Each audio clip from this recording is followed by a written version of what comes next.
안녕하세요. 댓글로 어디서 오셨는지 알려주세요. 구독과 좋아요 잊지 마세요. 편안하게 들어주세요. 서윤의 남편은 긴급 출장이라고 말했지만 사실은 서울의 한 호텔에서 내연녀와 자신의 생일을 축하하고 있었다. 하지만 서윤은 시부모님과 친척들을 모두 데리고 깜짝 파티를 위해 몰래 그곳으로 향했다. 그들이 케이크를 들고 그의 객실 문을 두드렸을 때 문을 연 것은 수건 한 장만 걸친 내연녀였다. 그 후 시어머니가 한 행동은 호텔 전체에 울려 퍼졌다. 하지만 이 모든 일이 일어나기 전, 비싼 호텔의 정적을 비명이 찢어놓기 전 한 통의 전화가 있었다. 모든 것을 바꿔버린 짧고 사무적이며 거의 무해해 보이는 전화 한 통이었다. 서윤은 아버지가 세운 가구 공장 사무실에 앉아 있었다. 보고서의 숫자를 보고 있었지만 눈에 들어오지 않았다. 머릿속에는 아침에 남편 지훈이 했던 말이 맴돌았다. 긴급 출장이야, 서윤아. 부산 파트너들이 서울로 왔어. 거기서 만나야 해. 생일도 거기서 보내야 할 것 같아. 하지만 다 우리 미래를 위한 거잖아. 그는 그녀의 눈을 똑바로 보며 너무나 설득력 있게 말해서 그녀는 순간 거의 믿을 뻔했다. 거의. 하지만 마음속 깊은 곳, 몇 달째 풀리지 않는 뱃속에 차가운 응어리가 있었다. 그녀는 그가 파트너들을 만나기로 했다는 호텔 이름을 알고 있었다. 그랜드 엘리시안.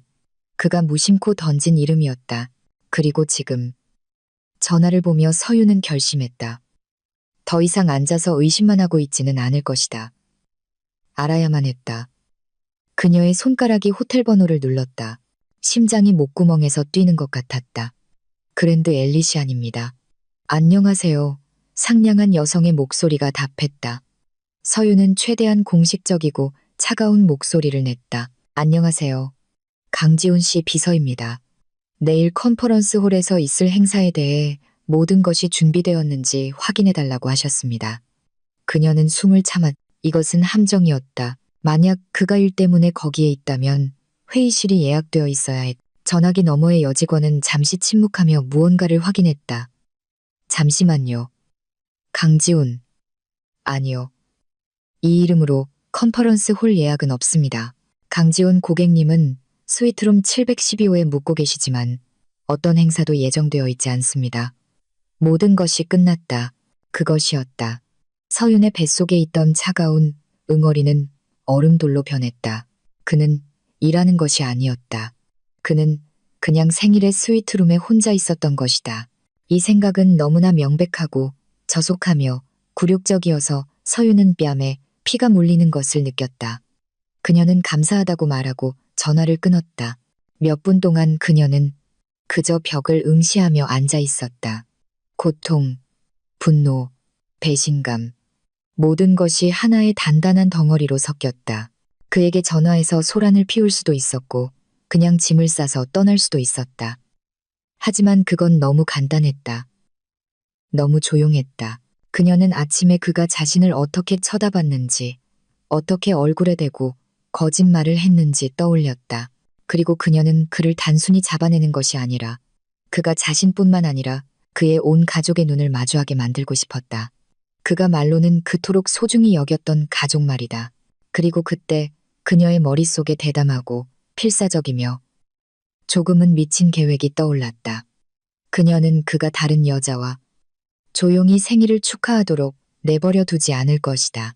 그녀는 그에게 진짜 파티, 그가 절대 잊지 못할 파티를 열어줄 것이다. 가장 먼저 그녀는 시어머니 최은숙 여사에게 전화했다. 어머님, 안녕하세요. 엄청난 소식과 함께 한 가지 큰 부탁이 있어서요. 서윤은 꾸며낸 흥분으로 빠르게 말했다. 그녀는 지훈이 가족의 사업을 구할 거대한 계약을 남몰래 성사시켰고 겸손하게 서울 호텔에 머물며 영광을 원치 않는다는 거짓 이야기를 꾸며냈다.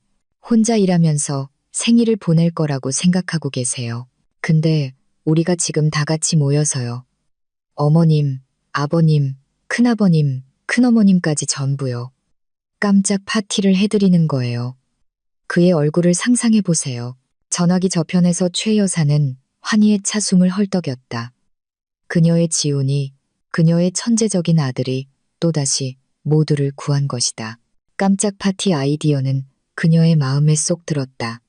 서윤아, 네가 어쩜 이런 생각을 다 했니? 당연히 가야지. 내가 지금 당장 모두에게 전화할게. 우리 아들은 파티를 받을 자격이 있지. 1시간 후 그들의 양평별장 문 앞에는 서윤의 가족 미니밴이 서 있었다. 그녀가 직접 운전대를 잡았다. 뒷좌석에서는 친척들이 시끄럽게 떠들고 있었다. 아들에 대한 자부심으로 활짝 핀 최 여사. 지훈의 아버지 강명환 씨는 언제나처럼 말이 없고 진지했지만 그의 눈에서는 승인이 익혔다. 큰아버지는 이미 조카의 성공을 어떻게 축하할지 기대하고 있었다. 서윤은 핸들을 꽉 쥐고 차를 몰았다. 그녀의 손은 얼음장처럼 차가웠다. 그녀는 곧 시작될 끔찍한 연극의 감독이 된 기분이었다. 서울로 가는 내내 그녀는 시어머니가 자신의 아들이 얼마나 훌륭하고 가족과 일에 헌신적인지에 대해 열정적으로 말하는 것을 들었다. 최 여사의 모든 말은 서윤의 곤두선 신경을 채찍질하는 것 같았다. 가는 길에 그들은 최고의 제과점에 들러 생일 축하해 우리의 영웅이라는 글씨가 쓰인 큰 케이크를 샀다. 그녀가 직접 이 상자를 들었는데 마치 케이크가 아니라 시한폭탄을 들고 있는 것 같았다. 드디어 그랜드 엘리시안 호텔이었다. 호화로운 로비, 정적, 대리석의 광채. 서윤은 자신있게 일행을 이끌고 엘리베이터로 향했다. 친척들은 깜짝 파티를 기대하며 속삭였다. 몇 호실이지? 강명환 씨가 물었다. 712호요. 서윤이 평온하게 대답했다. 그녀의 목소리는 떨리지 않았다. 그들은 7층으로 올라갔다. 카펫이 깔린 긴 복도. 정적이 귀를 먹먹하게 할 정도였다. 마침내 필요한 문 712호 앞에 섰다. 자, 조용히. 최 여사가 머리를 매만지며 속삭였다. 서윤아, 케이크 이리 줘. 내가 전해줄게. 엄마가 아들에게 제일 먼저 축하해줘야지. 하지만 서윤은 상자를 주지 않았다. 그녀는 앞으로 나섰다. 아니요, 제가 할게요. 제가. 그래도 아내잖아요. 그녀는 케이크 상자를 발치에 내려놓고 심호흡을 하며 모든 의지를 끌어모아 문을 두드렸다. 어두운 나무 문에 손가락 마디로 짤고 분명하게 3번. 문 뒤에서 발소리가 들렸다. 자물쇠가 철컥 열렸다. 문이 열렸다. 문 앞에는 키가 작고 늘씬한 젊은 여자가 서 있었다. 그녀는 흰색 목욕 타월 한 장 외에는 아무것도 걸치지 않았고 몸을 아무렇게나 감싸고 있었다. 그녀의 머리카락은 젖어 있었고 얼굴에는 나른하고 만족스러운 미소가 떠올랐지만 복도에 있는 한 무리의 사람들을 보자마자 그 미소는 사라졌다. 서윤의 등 뒤에서는 완전한 죽음의 침묵이 흘렀다. 웃음소리와 속삭임은 반쯤 끊겼다. 서윤은 자신의 심장이 얼마나 크게 뛰는지 들을 수 있었다. 그녀는 이 여자, 그녀의 벌거벗은 어깨, 쇄골을 따라 흐르는 물방울을 보며 차갑고 텅 빈 공허함 외에는 아무것도 느끼지 못했다. 무슨 일이야? 방 안쪽에서 지훈의 짜증 섞인 목소리가 들렸고 잠시 후 그는 낯선 여자의 어깨너머로 나타났다. 그 역시 허리에 수건 한 장만 두르고 있었다. 복도에 얼어붙은 그의 온 가족과 그 중심에 서 있는 아내를 보자 그는 멈칫했다. 그의 얼굴의 공황 상태가 스쳐 지나갔지만 이내 차가운 분노로 바뀌었다. 아무도 한마디도 하지 않았다. 시간은 멈춘 것 같았다. 큰아버지는 입을 열었다가 다시 닫았다. 강명환 씨는 창백해져서 아들이 부끄러운 듯 눈을 내렸다. 하지만 서윤의 시선은 시어머니에게 고정되어 있었다. 최은숙 여사는 반쯤 벗은 아들과 낯선 여자, 그리고 서윤을 번갈아 보았다. 조금 전까지만 해도 자부심으로 빛나던 그녀의 얼굴은 지훈에 대한 분노가 아닌 다른 것으로 일그러졌다. 그녀의 눈에 담긴 모든 분노, 모든 경멸, 모든 증오는 서윤을 향해 있었다. 마치 서윤이 수건만 걸치고 서 있는 것처럼, 마치 그녀가 온 가족을 배신하고 망신시킨 것처럼 쳐다보았다. 서윤은 무언가 말하려고 입을 열었지만 그럴 틈이 없었다. 최 여사는 층 전체에 메아리치는 날카롭고 가슴 찢어지는 비명을 질렀다. 하지만 그것은 분노나 비난의 비명이 아니라 고통의 비명이었다. 그녀는 손으로 심장을 움켜쥐었다. 그녀의 눈이 뒤집혔다. 심장. 그녀가 헐떡이며 말했다. 그리고 연극적인 멈춤 후에 그녀는 서윤의 발치에 있는 카펫 위로 쓰러졌다. 모든 것이 순식간에 일어났다. 배신의 현장은 비극의 현장으로 변했다. 지우는 자신의 모습을 잊은 채 복도로 뛰쳐나오며 소리쳤다. 엄마, 서윤 씨, 무슨 짓을 한 거야? 엄마를 죽일 셈이야. 의사, 빨리 의사 불러. 친척들은 허둥대며 최 여사에게 달려갔다. 하지만 서윤은 쓰러진 시어머니와 발치에 있는 바보 같은 케이크 상자를 보며 그 자리에 그대로 서 있었다. 그리고 그 순간 그녀는 자신이 방금 한 수졌다는 것을 명확히 깨달았다. 그녀의 정당한 분노, 그녀의 굴욕, 그녀의 고통, 모든 것이 지워졌다. 가족들의 눈에 그녀는 속은 아내에서 시어머니를 심장마비로 몰아간 잔인한 음모가로 막 변해 있었다. 주변의 소라는 무성 영화 같았다. 사람들이 뛰어다니고 누군가 소리치고 큰아버지는 당황한 호텔 직원에게 무언가 설명하려 애쓰며 복도를 서성였다. 하지만 서윤은 바닥에 못 박힌 듯 서 있었다. 움직임, 소리, 공황. 이 모든 것은 다른 현실에서 일어나고 있었다. 그녀의 현실에는 바닥에 뻗어 있는 시어머니, 케이크 상자, 그리고 거짓된 걱정과 자신을 향한 진짜 얼음 같은 분노로 일그러진 지훈의 얼굴뿐이었다. 수건을 두른 여자, 아라는 이미 객실 문 뒤로 사라졌다. 똑똑한 여자였다.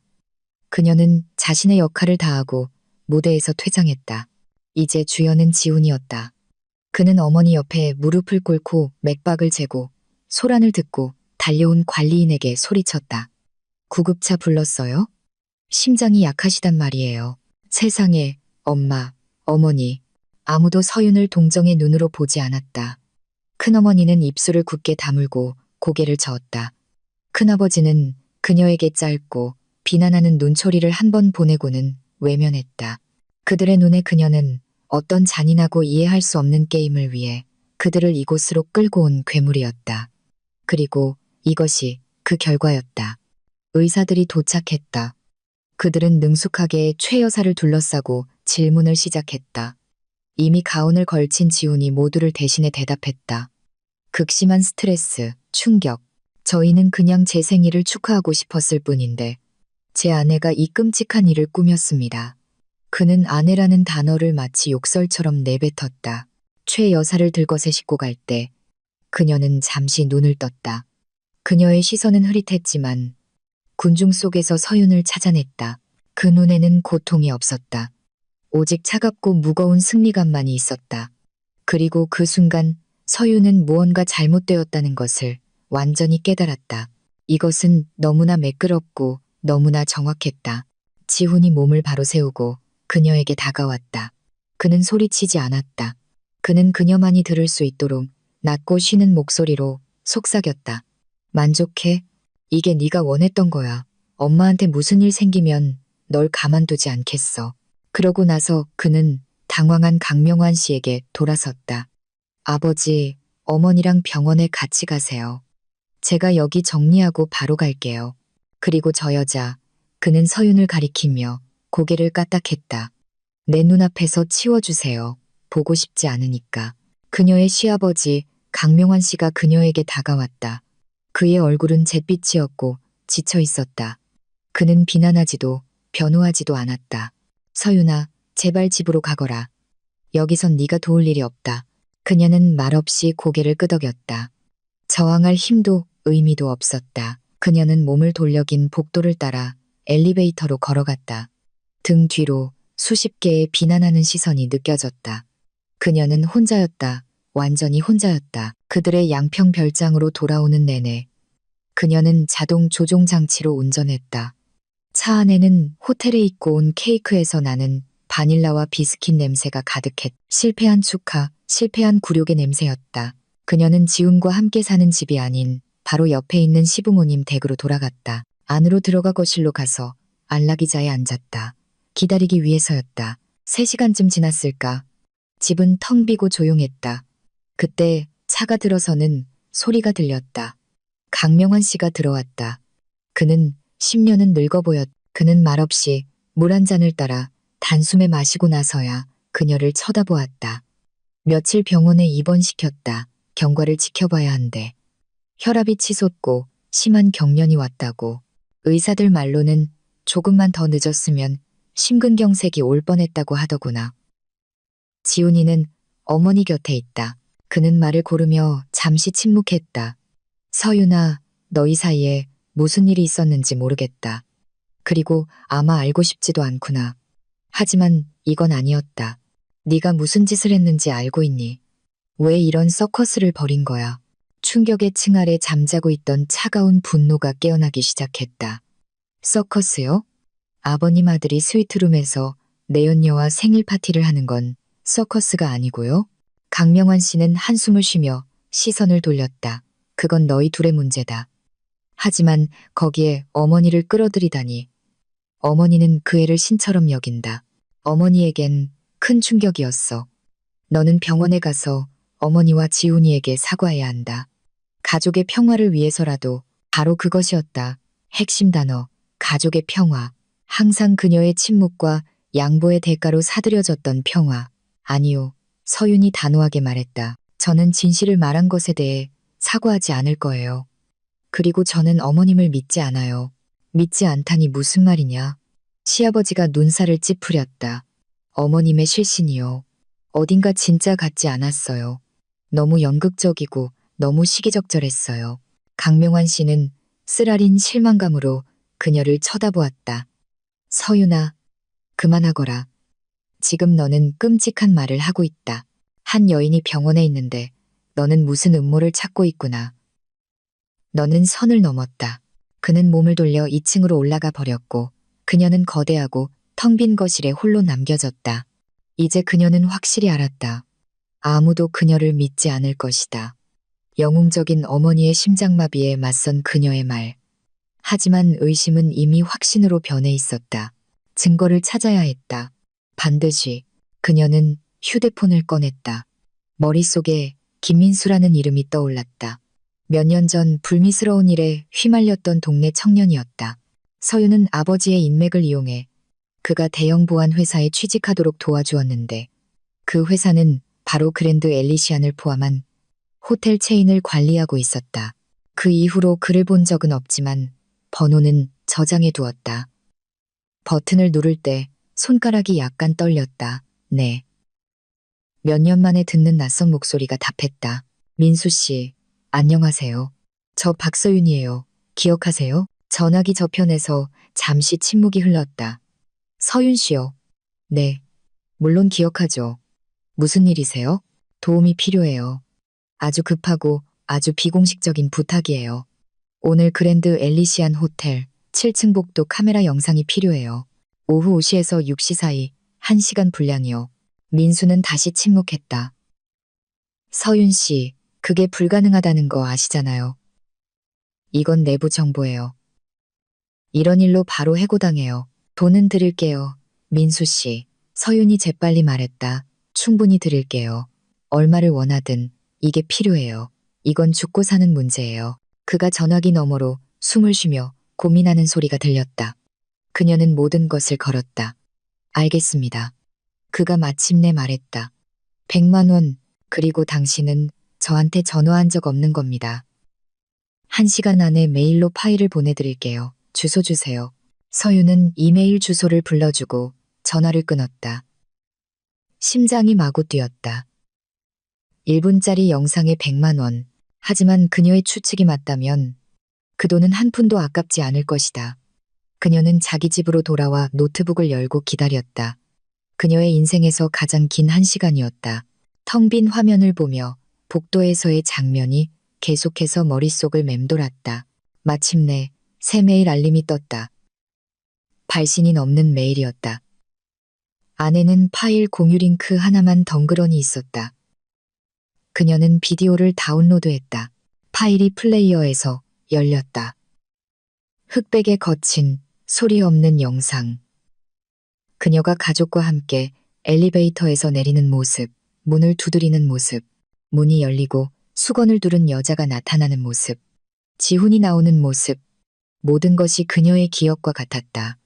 충격에 얼어붙은 친척들의 얼굴, 그리고 클라이맥스, 최 여사가 심장을 부여잡고 연극처럼 카펫 위로 쓰러진다. 정확한 시간에 가족들이 그녀에게 달려든다. 지훈, 강명환, 큰아버지, 그들이 그녀를 둘러싸고 허둥대며 카메라 렌즈로부터 그녀의 몸을 완전히 가린다. 몇 초 동안 영상에는 등과 다리만 어지럽게 보일 뿐이다. 서유는 실망해서 비디오를 닫으려 했다. 아무것도 새로울 게 없었다. 하지만 그녀의 손가락이 마우스 위에서 멈췄다. 그녀는 억지로 계속해서 봤다. 그리고 그때 그 일이 일어났다. 큰아버지가 구급차를 부르려고 휴대폰을 꺼내려는지 순간 옆으로 비켜섰다. 그와 어머니 위로 몸을 숙인 지훈의 등 사이로 생긴 틈으로 아주 잠깐 최 여사의 얼굴이 보였다. 고통으로 일그러져 있지 않았다. 그녀의 머리는 바닥에서 살짝 들려 있었다. 눈은 뜨여 있었고 그 눈은 아들을 똑바로 쳐다보고 있었다. 그리고 나서 명확하고 분명하게 의심의 여지 없이 최 여사는 그에게 윙크를 했다. 빠르고 공모적이며 승리에 찬 눈꺼풀의 움직임, 그리고 그녀의 머리는 다시 카펫으로 떨어졌고 그녀는 다시 불쌍한 희생자가 되었다. 서유는 마치 한 대 맞은 것처럼 숨을 급히 내쉬었다. 그녀는 녹화 영상을 되감아 그 순간을 느린 동작으로 몇 번이고 다시 재생했다. 프레임 하나하나, 실수도 빛과 그림자의 장난도 아니었다. 그것은 명백하고 계산된 제스처였다. 신호였다. 차가운 기운이 그녀의 혈관을 타고 흘렀다. 이것은 단순한 거짓말이 아니었다. 이것은 음모였다. 지훈과 그의 어머니가 감독한 연극. 그녀, 서윤을 괴물로 만들고 주도권을 빼앗기 위한 것이었다. 그녀의 굴욕은 단지 구실에 불과했다. 진짜 목표는 다른 곳에 있었다. 그리고 이것은 실신이 아니었다. 이것은 전쟁 선포였다. 서윤은 노트북 뚜껑을 너무 세게 닫아 플라스틱이 금이 갔다. 텅 빈 집의 정적을 날카로운 소리가 갈랐다. 그녀는 소리치지도 울지도 않았다. 얼음처럼 맑고 투명한 분노가 다른 모든 감정을 밀어냈다. 그녀는 일어나 차키와 휴대폰을 챙겼다. 그녀의 움직임에는 서두름이 없었다. 오직 차갑고 계산된 목표만이 있었다. 그녀는 최 여사가 어느 병원에 있는지 알았다. 지훈은 보살핌을 과시하는데 돈을 아끼지 않았기에 그곳은 시내 최고의 개인 병원이었다. 가는데 20분이 걸렸다. 20분 동안 그녀는 어두운 거리를 운전하며 앞길 외에는 아무것도 보지 않았다.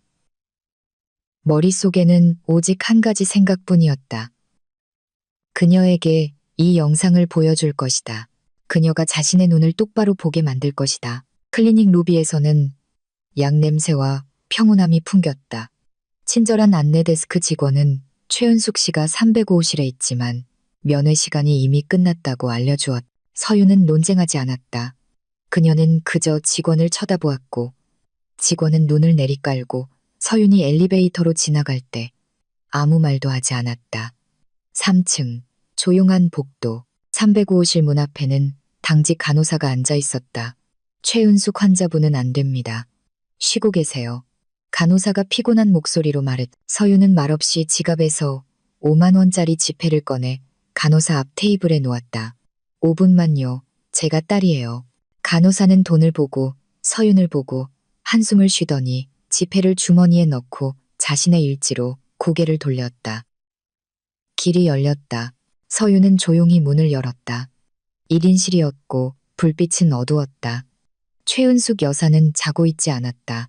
그녀는 높은 베개에 반쯤 누운 채 흥미롭게 잡지를 넘기고 있었다. 침대 옆 탁자에는 거의 손대지 않은 저녁 식사가 담긴 쟁반이 있었다. 그녀는 완전히 건강해 보였다. 조금 피곤해 보일지는 몰라도 죽어가는 사람처럼 보이지는 않았다. 문이 삐걱거리는 소리를 듣고 그녀는 고개를 들었다. 서윤을 보자 그녀는 놀라지 않았다. 그녀는 잡지를 내려놓고 차갑고 기다리는 듯한 호기심으로 그녀를 쳐다보았다. 날 끝장내러 왔니? 그녀가 조용히 물었다. 서윤은 말없이 문을 닫았다. 그녀는 침대로 다가갔다. 손은 떨리지 않았다. 그녀는 휴대폰 잠금을 해제하고 비디오 파일을 찾아 시어머니에게 내밀었다. 이것 좀 보세요. 그녀가 조용히 말했다. 최 여사는 휴대폰을 받아들고 눈을 가늘게 뜨며 화면을 얼굴 가까이 가져갔다. 몇 초 동안 그녀는 말없이 작고 거친 영상을 보았다. 그녀는 모든 것을 보았다. 복도에서의 소란, 얼굴에 떠오른 공황, 아들과 남편이 자신 위로 몸을 숙이는 모습. 그리고 나서 그녀는 자기 자신을 보았다. 바로 그 순간 지훈에게 보낸 승리에 찬 공모의 윙크를. 그녀는 끝까지 보고 말없이 서윤에게 휴대폰을 돌려주었다. 그녀의 얼굴에는 어떤 근육도 움직이지 않았다. 부끄러움도 후회도 두려움도 아무것도 없었다. 그래서 그녀가 베개를 고쳐 앉으며 물었다. 서윤은 그런 뻔뻔함에 순간 마비되었다. 그녀는 부정, 비명, 변명 등 무엇이든 예상했지만 이 얼음처럼 차가운 무관심은 아니었다. 그래서요? 서윤이 되물으며 속이 끓어오르는 것을 느꼈다. 어머님은 모두를 속였어요. 그녀는 이 여자, 그녀의 벌거벗은 어깨, 쇄골을 따라 흐르는 물방울을 보며 차갑고 텅 빈 공허함 외에는 아무것도 느끼지 못했다. 무슨 일이야? 방 안쪽에서 지훈의 짜증 섞인 목소리가 들렸고 잠시 후 그는 낯선 여자의 어깨 너머로 나타났다. 그 역시 허리에 수건 한 장만 두르고 있었다. 복도에 얼어붙은 그의 온 가족과 그 중심에 서 있는 아내를 보자 그는 멈칫했다. 그의 얼굴에 공황 상태가 스쳐 지나갔지만 이내 차가운 분노로 바뀌었다. 아무도 한마디도 하지 않았다. 시간은 멈춘 것 같았다. 큰아버지는 입을 열었다가 다시 닫았다. 강명환 씨는 창백해져서 아들이 부끄러운 듯 눈을 내렸다. 하지만 서윤의 시선은 시어머니에게 고정되어 있었다. 최은숙 여사는 반쯤 벗은 아들과 낯선 여자 그리고 서윤을 번갈아 보았다. 조금 전까지만 해도 자부심으로 빛나던 그녀의 얼굴은 지훈에 대한 분노가 아닌 다른 것으로 일그러졌다. 이 결혼은 어차피 끝났어. 너도 알잖아.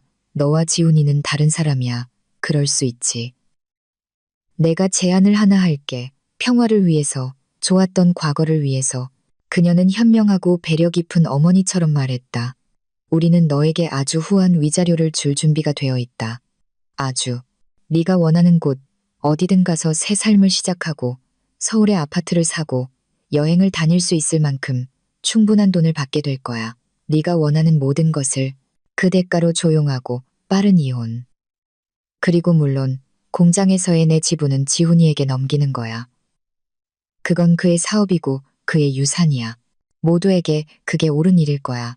서윤은 그녀의 말을 들으며 분노가 아닌 쓰라리고 얼음 같은 경멸의 파도가 치솟는 것을 느꼈다. 그들은 그녀를 사려고 했다.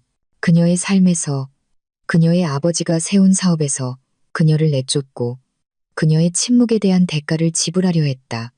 미치셨어요? 그녀가 숨을 내쉬었다. 제 삶, 제 명예. 아버지의 공장을 돈으로 살 수 있다고 생각하세요? 절대 안 돼요. 저는 떠나지 않을 거예요. 제게 정당하게 속한 것은 단 한 푼, 단 1cm도 당신들에게 주지 않을 거예요.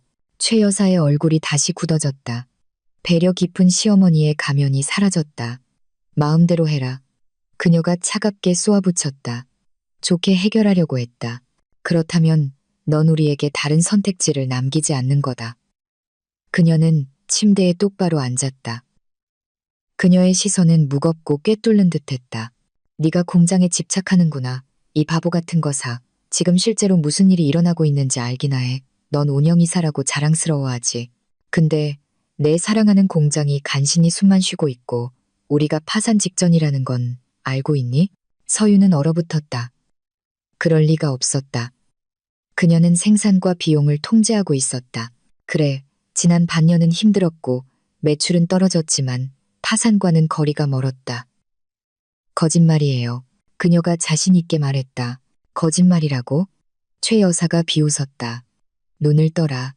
내 아들이 너에게 건네주는 예쁜 보고서가 아니라 실제 숫자를 봐. 우리에겐 막대한 빚이 있어. 공급업체들은 소송을 위협하고 있고 한두 달만 더 지나면 모든 게 무너질 거야. 그리고 네 아버지와 나, 우리 온 가족이 길거리에 나앉게 될 거다. 그녀는 서윤이 그 말을 소화할 시간을 주며 잠시 멈췄다. 그리고 우리 모두를 구할 수 있는 유일한 사람은 지훈이야. 그에겐 계획이 있어. 이 구렁텅이에서 우리를 꺼내줄 막대한 돈을 투자할 준비가 된 투자자가 있다고. 내가 내 사무실에 앉아서 스스로를 주인이라고 생각하는 동안 그는 몇 주 동안 이 일을 위해 협상하며 일했어. 서유는 들으며 발밑에 땅이 꺼지는 것 같았다. 빚, 파산, 미스터리한 구원자. 말도 안 되는 소리 같았다. 하지만 최 여사는 너무나 차가운 확신을 가지고 말해서 의심이 영혼 속으로 스며들기 시작했다. 그런데 이 모든 게 무슨 상관이죠? 서윤이 그 호텔, 그 여자가 있던 문 쪽을 가리키며 물었다. 최 여사는 명백한 것을 이해하지 못하는 우둔한 아이를 보듯 노골적인 동정심으로 그녀를 쳐다보았다. 아직도 이해가 안 되니? 그녀가 씁쓸하게 비웃었다. 호텔에 있던 그 여자, 알아. 그녀는 그냥 그의 내연녀가 아니야. 그녀가 우리의 유일한 기회야. 서윤은 이해하지 못한 채 그녀를 쳐다보았다. 그녀의 가족, 서윤아. 그녀의 가족이 바로 그 투자자들이야. 그녀의 삼촌은 우리 생산에 투자할 준비가 된 막대한 돈을 가진 아주 영향력 있는 사람이야. 그리고 그는 단 한 가지 조건 하에 그렇게 할 준비가 되어 있어. 지훈이가 그의 조카와 함께하고 그녀의 미래를 보장한다면 말이지. 그러니 호텔에서의 내 깜짝 파티, 넌 우리 모두를 구해야 할 거래를 거의 망칠 뻔했어. 내 질투와 자만심 때문에 모든 것을 파괴할 뻔했다고. 서유는 안개 속을 걷는 것처럼 병실을 나섰다. 최 여사의 말이 귓가에서 윙윙거리며 핏소리와 섞였다. 파산, 빚, 투자자, 구원자가 된 내연녀. 이 모든 것은 너무나 끔찍해서 사실일 수 없었고 동시에 너무나 논리적이어서 완전한 거짓말일 수도 없었다. 그녀는 복도를 걸으며 간호사도 안내 데스크에 겁먹은 직원도 보지 못했다. 차에 타서 집이 아닌 공장으로 향했다. 깊은 밤이었다. 아버지 평생의 사업이었던 거대한 공장 건물은 어둡고 조용했다. 서유는 자신의 열쇠로 정문을 열고 나무와 니스 냄새가 나는 텅 빈 작업장을 지나갔다. 자신의 사무실과 회계부서에만 불을 켰다. 만약 최 여사가 사실을 말했다면 그 흔적은 서류에 있을 것이다. 거짓말을 했다면 그 흔적 또한 거기에 있을 것이다. 그녀는 일을 시작했다. 공동 소유주의자 운영이사로서 그녀는 모든 계좌와 재무 보고서에 대한 완전한 접근 권한을 가지고 있었다. 하지만 이전에는 영업이사였던 지훈을 신뢰했고 모든 숫자에 깊이 파고들지 않았다. 그녀는 생산, 물류, 사람들을 담당했다. 그는 돈을 담당했다. 그것이 수년간 잘 작동해온 그들의 암묵적인 분업이었다. 이제 그 신뢰는 끝났. 처음 몇 시간 동안 그녀는 의심스러운 것을 찾지 못했다. 일반적인 운영비용, 공급업체 지불, 급여, 모든 것이 정상적으로 보였다. 피로가 몰려오기 시작했다. 서유는 직원용 작은 부엌에서 진한 커피를 타서 서류로 돌아왔다. 그녀는 다른 길을 가기로 결정했다. 지훈이 그녀를 위해 준비한 종합보고서를 보는 대신 지난 1년간의 모든 은행 거래 내역, 원본을 확인하기로 했다. 그리고 거기서부터 모든 것이 시작되었다. 처음에는 작고 거의 눈에 띄지 않는 흐름이었다. 그녀가 들어본 적 없는 어떤 컨설팅 회사 계좌로의 지불, 마케팅 연구라는 명목이었다. 금액은 그리 크지도 작지도 않았다. 그리고 몇 주 후 같은 회사에 또 다른 지불. 그 후에는 반년 전에 막 등록된 아주 이상한 이름의 새로운 부품 공급업체가 나타났다. 그에게는 정기적으로 돈이 지급되었지만 모든 공급업체를 얼굴까지 아는 서유는 그가 누구인지 전혀 몰랐다. 그녀는 밤새 그리고 다음날 하루 종일 일했다. 전화에도 답하지 않고 사무실을 떠나지도 않았다. 그녀는 숫자, 계좌, 청구서, 지불 명령에 세계에 몰두했다. 그리고 더 깊이 파고들수록 그림은 더 무서워졌다. 이것은 단순한 누수가 아니었다. 이것은 공장에서 돈을 빼돌리기 위한 완벽하게 고안된 교활한 시스템이었다. 존재하지 않는 서비스에 대한 유령 회사로의 지불, 우호적인 공급업체로부터 원자재에 대해 2배, 심지어 3배 부풀려진 청구서, 그 차액은 분명히 누군가의 주머니로 들어갔다. 반년 동안 엄청난 금액으로 불어난 소액이지만 정기적인 접대비 지출. 지훈은 단순히 훔치는 것이 아니었다. 그는 체계적으로 매달 자신의 회사의 피를 빨아먹고 있었다. 최 여사가 그토록 비극적으로 말했던 위기를 그 자신이 만들고 있었다. 투자자의 돈으로 구원자 역할을 하기 위해 스스로 배를 침몰시키고 있었던 것이다. 이틀째 되는 날 저녁, 서윤의 책상 위에는 서류철 더미가 쌓여 있었다. 각 서류철은 증거였다. 청구서 사본, 은행거래, 내역, 돈이 흘러간 유령 회사의 등록 정보. 모든 것이 하나로 합쳐져 명확하고 추악한 그림을 그렸다. 특수 대규모 횡령, 사기. 그녀에게는 더 이상 의심도 두려움도 없었다. 오직 차갑고 확고한 결심만이 있었다. 그녀는 무엇을 해야 할지 알았다. 경찰에 가지는 않을 것이다. 아직은. 그건 가족의 이름, 아버지의 유산에 비해 너무 간단하고 더러운 일이었다. 그녀는 명예와 정의가 항상 무엇보다 중요했던 유일한 사람에게 갈 것이다. 시아버지에게. 그녀는 모든 서류철을 큰 상자에 담아 차에 싣고 시아버지 댁으로 향했다. 그가 집에 있는지, 최 여사가 병원에서 돌아왔는지 알 수 없었다. 상관없었다. 그는 집에 있었다. 혼자였다. 그가 직접 문을 열어주었다. 창백하고 눈 밑에 다크서클이 진 채 큰 상자를 들고 있는 그녀를 보자 그는 눈살을 찌푸렸다. 서윤아, 무슨 일이냐? 아버님, 드릴 말씀이 있습니다. 그녀가 말했다.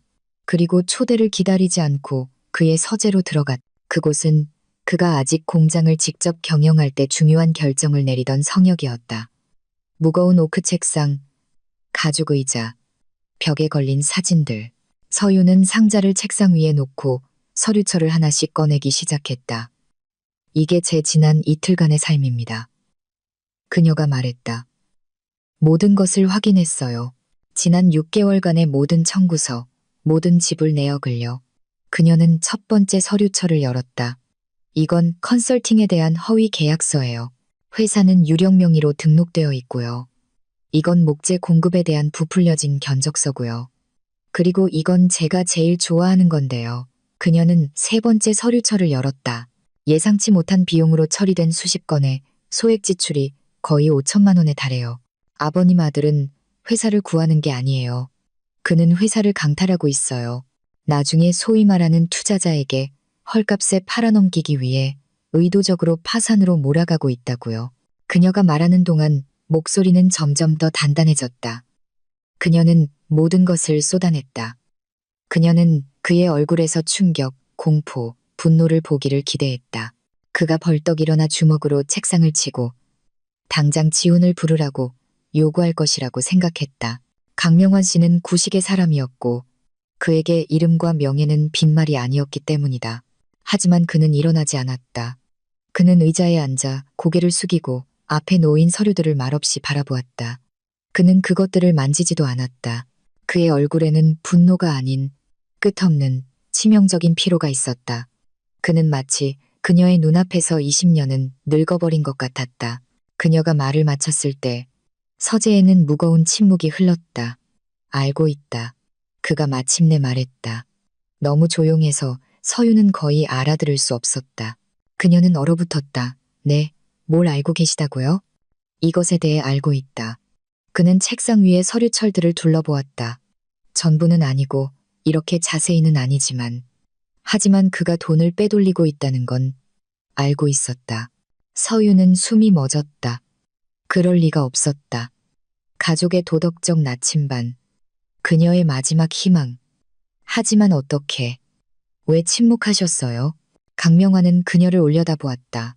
그의 눈에는 너무나 큰 고통과 부끄러움이 있어서 서윤은 순간 그를 동정했다. 그가 나를 협박하고 있기 때문이다. 그가 숨을 내쉬었다. 그는 일어나 창가로 가서 그녀에게 등을 돌렸다. 오래전 네가 아직 지훈이와 함께하기 전 네 아버지가 살아계실 때 내가 사업에서 실수를 저질렀다. 아주 큰 실수였지. 실패한 프로젝트가 하나 있었어. 잘못된 사람들을 믿고 막대한 돈을 투자했지. 공장이 거의 망할 뻔했다. 살아남기 위해 나는 위조를 저질렀다. 파트너들에게 손실을 숨기고 새로운 대출을 받기 위해 몇 가지 서류를 위조했지. 그게 회사를 구했지만 불법이었다. 지훈이 외에는 아무도 몰랐다. 그는 탁하고 억눌린 목소리로 말했다. 그 녀석이 우연히 알게 됐어. 몇 년 전에 낡은 서류를 찾았지. 그 이후로 그는 나를 쥐고 흔들었어. 내가 처음 그의 사기 행각을 알아채고 막으려고 했을 때 그는 그냥 이렇게 말했지. 아버지, 누구에게라도 말하면 제가 아버지의 작은 비밀을 모두에게 말할 거예요. 그러면 강씨 집안의 이름은 가구가 아니라 사기와 연관될 겁니다. 제 사기가 아니라 아버지의 사기요. 강명환이 돌아섰다. 그의 얼굴은 잿빛이었다. 그는 내 아들이다. 서윤아. 나는 겁쟁이야. 내 손으로 그를 파괴하고 평생을 바쳐 쌓아온 이름을 더럽힐 수가 없었다. 그래서 나는 침묵했다. 그가 정신을 차리기를, 이게 일시적이기를 바랐다. 그는 서류철을 보고 그 다음 그녀를 보았다. 그의 눈에는 애원이 담겨 있었다. 서윤아, 제발 이러지 마라. 경찰에 가지 마. 이걸 공개하지 마. 이건 모든 것을 파괴할 거야. 그뿐만 아니라 나, 그리고 은숙이까지. 강씨 집안의 이름은 진흙탕이 될 거다. 제발 다른 방법을 찾자. 그와 얘기해보자. 서유는 그를 보았고 차갑고 쨍한 깨달음이 그녀를 채웠다. 그녀는 그에게서 동맹을 찾을 것이라고 확신했다. 하지만 찾은 것은 겁에 질리고 망가졌지만 그럼에도 불구하고 침묵을 선택한 공범이었다. 그녀는 혼자였다. 완전히 최종적으로 혼자였고 전쟁 외에는 다른 출구가 없었다. 서유는 말없이 강명환의 책상에서 서류철을 모았다. 그의 애원에 답하지도 논쟁하지도 않았다. 논쟁할 상대가 없었다. 그녀 앞에는 가문의 수장이 아니라 이미 오래전에 선택을 내린 망가지고 겁먹은 남자가 앉아 있었다. 그는 진실 대신 수치스러운 침묵을 선택했다. 그녀는 상자를 차에 싣고 뒤돌아보지 않고 떠났다. 그녀는 집으로 가지 않았다. 지훈과 한 집에 있거나 심지어 그의 부모님 옆집에 있다는 생각은 견딜 수 없었다. 그녀는 도시 외곽의 특징 없는 길가 모텔에 들러 가장 싼 방을 잡고 문을 잠갔다. 방에서는 먼지와 낯선 삶의 냄새가 났다. 그녀는 침대에 앉아 오랫동안 벽을 응시했다. 증거가 담긴 상자는 옆에 무겁고 쓸모없이 놓여 있었다. 그것을 가지고 경찰에 가는 것은 전쟁을 시작하는 것을 의미했고 그 전쟁에서 가족은 즉시 그녀에 맞서 뭉칠 것이다. 강명환은 아들과 자신의 비밀을 지키기 위해 모든 것을 부인할 것이다. 최 여사는 그녀를 미친 복수심에 불타는 악녀로 몰아갈 것이다. 그것은 그들의 공동전선에 맞선 그녀의 말 한마디가 될 것이다. 그들은 그녀를 짓밟을 것이다. 아니, 그렇게는 안 된다. 그녀가 원천이 될 수는 없다. 그녀가 고발자가 될 수는 없다. 하지만 그녀는 도화선에 불을 붙이고 옆으로 비켜서서 다른 누군가가 더러운 일을 하게 하고 그들 스스로가 자신을 폭로하게 만들 수는 있었다. 그녀는 노트북을 꺼냈다. 그녀에게 필요한 것은 경찰이 아니라 센세이션에 굶주린 사람이었다. 그들의 작은 도시 연못에서 강씨 집안의 이름이 큰 물고기인 사람. 그녀는 검색창에 지역 신문사 이름을 입력하고 기사를 훑어보기 시작했다. 가장 날카롭고 스캔들성 있는 헤드라인 아래에 자주 등장하는 한 이름이 그녀의 주의를 끌었다. 이진우. 그는 소규모 공무원들의 비리와 부정한 건설업자들에 대해 썼다. 그의 스타일은 날카롭고 대담했다. 그는 분명적을 만드는 것을 두려워하지 않았다. 바로 필요한 사람이었다. 서유는 가장 가까운 쇼핑센터로 가서 값싼 피처폰과 미등록 유심칩을 샀다. 그리고 인터넷 카페를 찾아 1시간 요금을 내고 가장 구석진 컴퓨터에 앉았다. 그녀는 이상하고 의미 없는 이름으로 새 이메일 계정을 만들었다. 그 이메일로 편집국 메일에 짧은 편지를 썼고 제목에는 이진우 기자님께 개인적으로라고 명시했다. 내용은 짧고 간결했다. 그녀를 추적할 수 있는 이름이나 세부 사항은 없었다. 안녕하세요. 강씨 집안의 가구 공장의 재무 활동을 자세히 살펴보시길 권합니다. 회사에서 매우 이상한 일들이 벌어지고 있습니다. 존재하지 않는 서비스 비용이라는 명목으로 거액의 돈이 유령 회사 계좌로 빠져나가고 있습니다. 경영진은 위기를 말하지만 그 위기는 인위적으로 만들어진 것 같습니다. 곧 모두를 구원할 새로운 투자자가 등장할 것이라고 발표될 것입니다. 하지만 이 거래는 거대한 사기처럼 보입니다. 확인해 보세요. 익명의 제보자. 그녀는 편지를 몇 번이고 다시 읽었다. 관심을 끌기에는 충분했지만 그녀를 알아내기에는 부족했다. 그녀는 보내기를 눌렀고 등골이 오싹해지는 것을 느꼈다. 모든 것이 끝났다. 루비콘 강을 건넜다. 그녀는 메일을 닫고 카페를 나왔다. 가는 길에 유심칩은 쓰레기통에 버렸고 휴대폰은 공원 벤치에 두고 왔다. 다음 며칠은 고문이었다.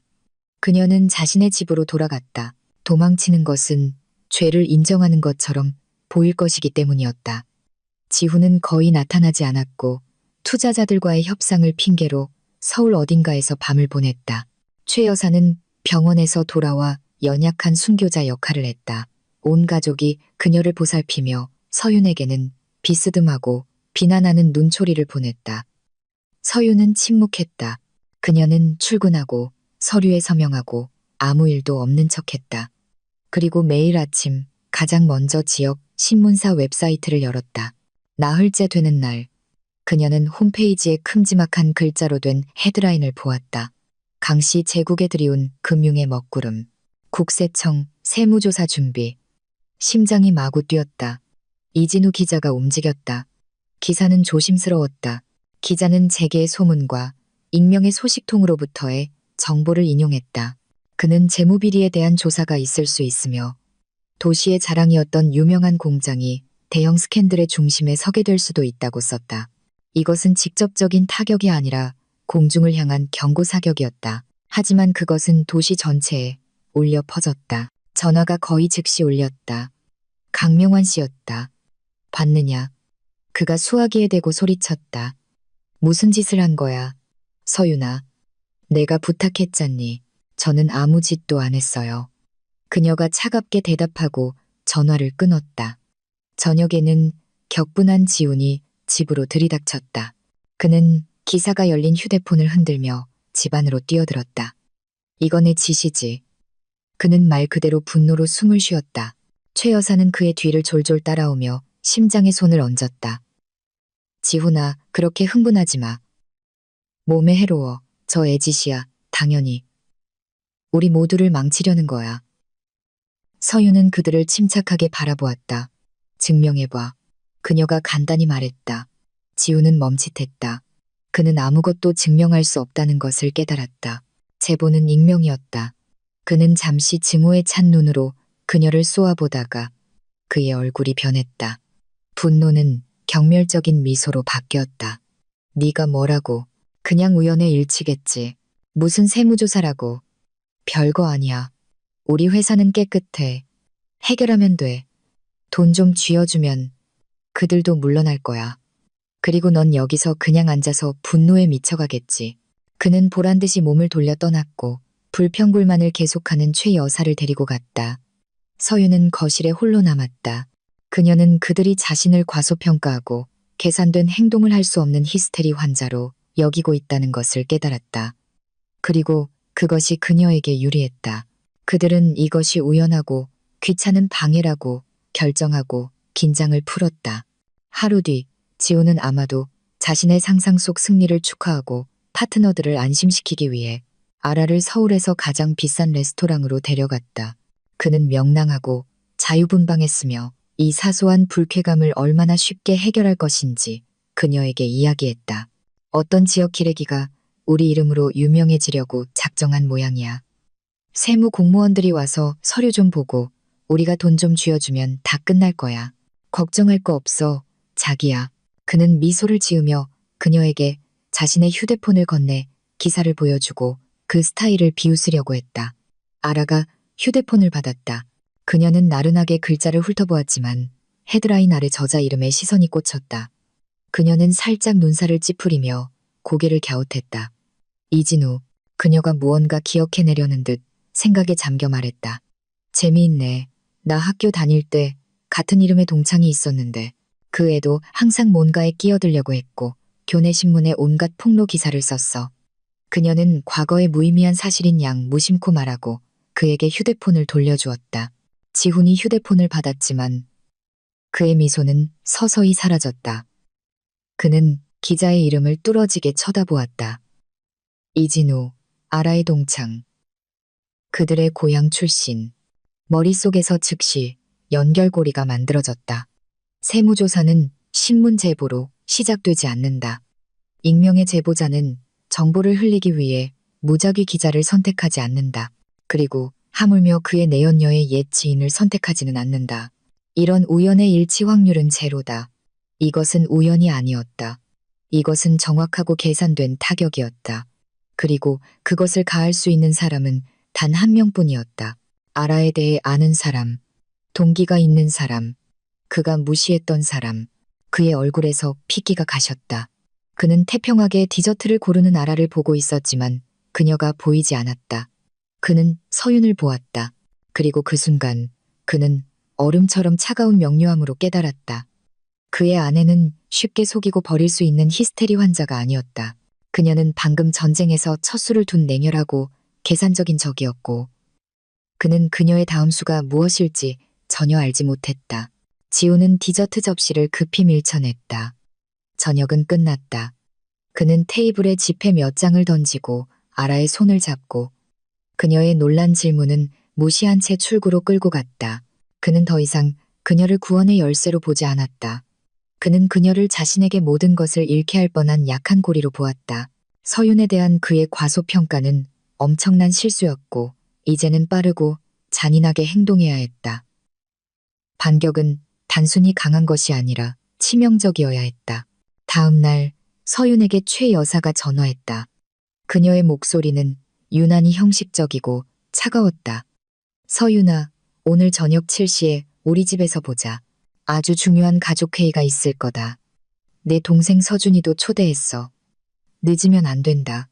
그리고 그녀는 대답을 기다리지 않고 전화를 끊었다. 서윤은 즉시 함정을 느꼈다. 그녀의 동생과 함께하는 가족회의. 왜 서준이가? 서윤의 남동생 박서준은 부모님이 돌아가신 후 그녀의 유일한 혈육이었다. 그는 착했지만 부드럽고 우유부단했다. 그의 작은 농산물 배달 사업은 항상 어려움을 겪었고 서윤과 지우는 여러 번 돈으로 그를 도왔다. 그는 항상 그녀 편이었고 그녀를 사랑하고 존경했다. 이 회의에 그가 참석한다는 것이 불안했다. 그녀는 그에게 전화했다. 서준아, 안녕. 너도 오늘 강시댁에 오라고 했니? 누나. 안녕. 그의 목소리는 어딘가 긴장되고 부자연스러웠다. 최은숙 여사님이 전화하셨어.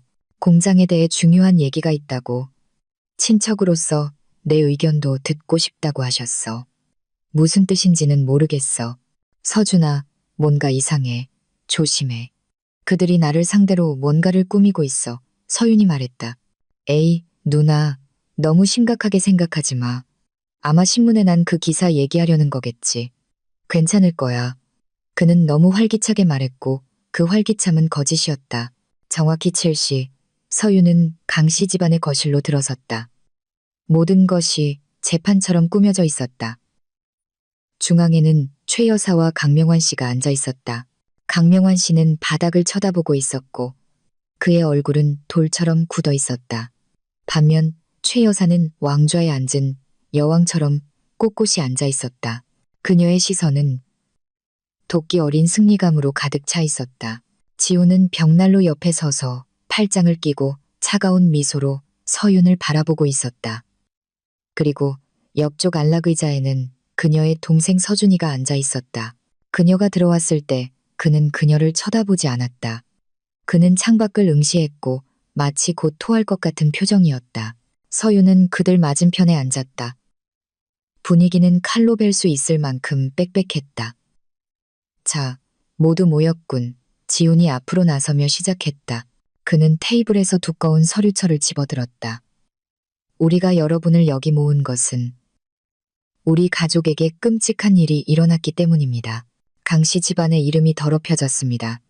우리 공장은 위협받고 있고 우리는 이 일의 원인이 누구인지 알고 있습니다. 그는 서윤을 똑바로 쳐다보았다. 이 추악한 기사가 나온 후 우리는 자체 내부 조사를 시작할 수밖에 없었습니다. 우리는 국세청이 그냥 우리에게 관심을 가졌다고 믿을 수 없었습니다. 우리는 최고의 회계사들을 고용해 우리 계좌를 확인했습니다. 그리고 우리가 발견한 것은 우리를 충격에 빠뜨렸습니다. 그는 서류철을 열어 강명환 씨 앞 테이블에 큰 소리를 내며 내려놓았다. 서윤 씨, 그의 목소리는 거짓된 슬픔으로 떨렸다. 어떻게 그럴 수 있었죠? 우리는 당신을 믿었어요. 당신은 내 아내일 뿐만 아니라 파트너였는데 당신은 몇 년 동안 우리를 도둑질하고 있었어요. 서윤은 귀를 의심하며 그를 쳐다보았다. 너무 뻔뻔하고 너무 터무니없어서 그녀는 즉시 무슨 말을 해야 할지 찾지 못했다. 무슨 말도 안 되는 소리야. 지훈 씨, 말도 안 되는 소리가 아니야. 최 여사가 소리쳤다. 이건 사실이야. 넌 호화롭게 살면서 우리 돈을 내 사치했었어. 비싼 옷, 여행, 우린 다 알아. 지훈이 손을 들어 어머니를 진정시켰다. 여기 서류가 있습니다. 그가 서류철을 가리켰다. 여기에 모든 게 있어요. 당신이 직접 서명한 위조 청구서, 당신의 전자 서명이 있는 정체불명의 회사로 돈을 이체한 지불 명령서, 당신은 공장에서 자금을 빼돌리는 전체 계획을 세웠어요. 그리고 우리가 당신을 밝혀낼 뻔하자 당신은 공황 상태에 빠져서 이 부패한 기자에게 정보를 흘려 나를 함정에 빠뜨리고 위기의 책임을 나에게 떠넘기고 빠져나가려고 한 겁니다. 서윤은 일어섰다. 그녀는 분노로 떨렸다. 거짓말이야. 뻔뻔하고 끔찍한 거짓말. 이건 전부 당신이 꾸민 짓이야. 이 서류들은 위조된 거라고. 당신이 회사를 강탈했잖아. 나는 진짜 청구서를 봤어. 그럼 그 진짜 청구서는 어디 있는데? 지훈이 비웃었다. 들킬 것 같으니까 파기했겠지.